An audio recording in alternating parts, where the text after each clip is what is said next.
The taking of names. The hollow did not breathe at first. Ropes quivered, lanterns swung, but no one moved. The gorge's roar still rang in their bones, and the white where the east span had been would not clear. Only when the shard braid steadied to a weak glow did the people stir, as if given leave. Mist clung to every plank.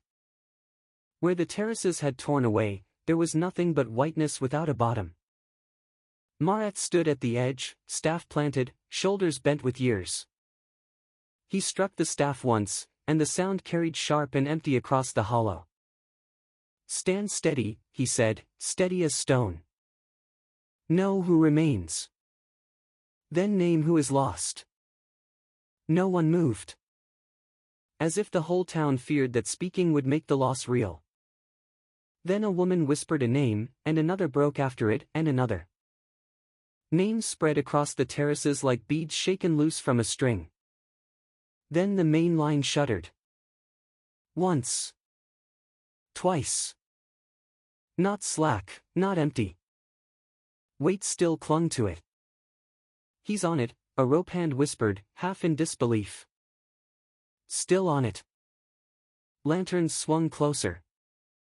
Faces pressed to the rails. Hope spread through the terraces sharp as panic.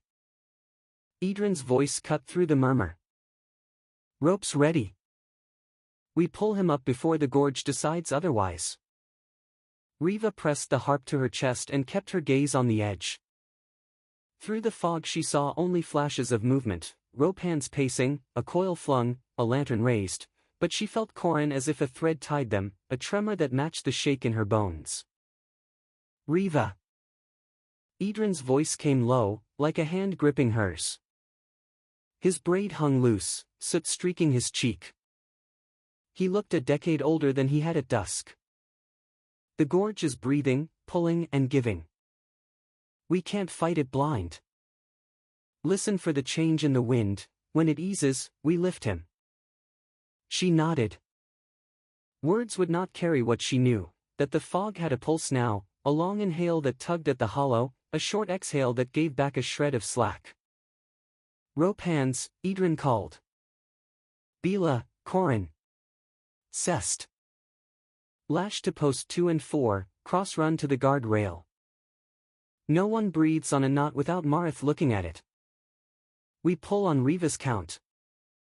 Marath's staff thumped once in assent. They worked fast, sleeves rolled, faces wet with mist and fear. Bila's hands shook as he fed a messenger line out into the fog. It disappeared, then tugged twice, the good signal, and they paid out the thicker rope after it, hissing as it cut through the damp air. Riva slid to the rail, knuckles white. The mist swelled and drew back, swelled and drew back. She answered with the harp, not a song, but a single plucked note each time the gorge eased. The rope hands learned her rhythm quickly: pluck, brace, pull, hold, grimace, wait. The rope went tight to something below. "Corin," she called. The mist swallowed his name. No answer came.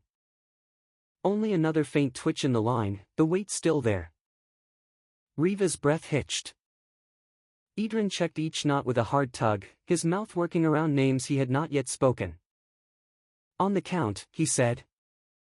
"By Riva's pluck." She pressed the harp to the rail so the wood would carry the note. The gorge drew in, she felt it in her teeth. Winds rising. They held. The rope shook in their hands, hungry to take skin with it. Bila bit his lip until it bled. Cest whispered through clenched teeth.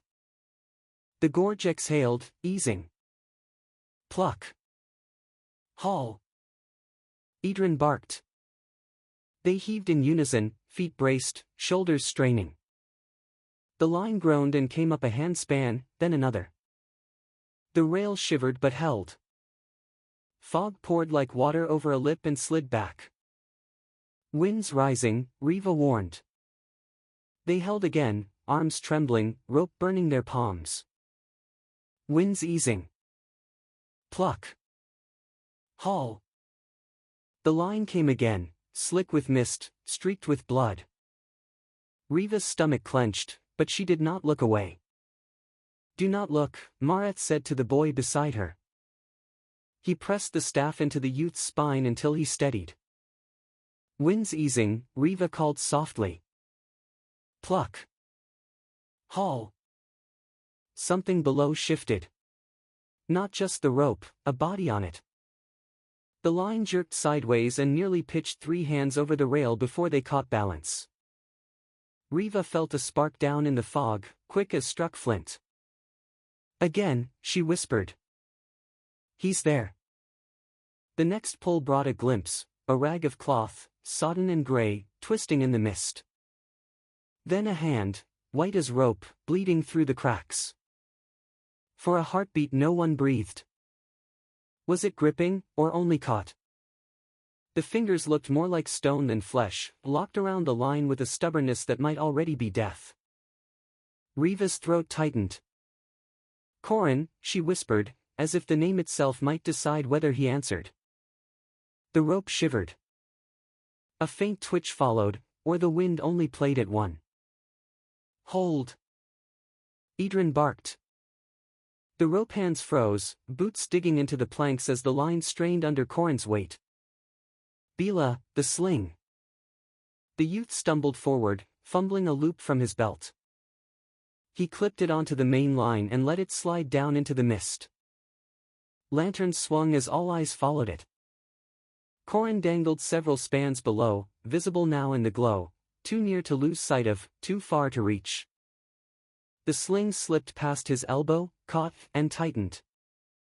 Only then did Idren's jaw unclench. "Good. Now he can't drop. Haul steady." The line shuddered as the sling bore his weight. Rope hands grunted, boots sliding, until the strain evened. For the first time since the terrace broke, Corin could not fall farther. A ragged breath went through the rail, half relief, half dread. Corin himself did not stir. His hands stayed locked around the line, more stone than flesh. "Corin," Riva said again, her voice breaking. She reached for him with her word the way she reached with sound. "Open your hand. Just a little. We're here." The mist curled at his name. The rope quivered once more. Then, with the easing, his fingers slipped by the width of a nail. The sling held him fast as the line drew tight again. "Steady," Idren said, voice low. Gentle as a father lifting a sleeping child. "Don't jolt him."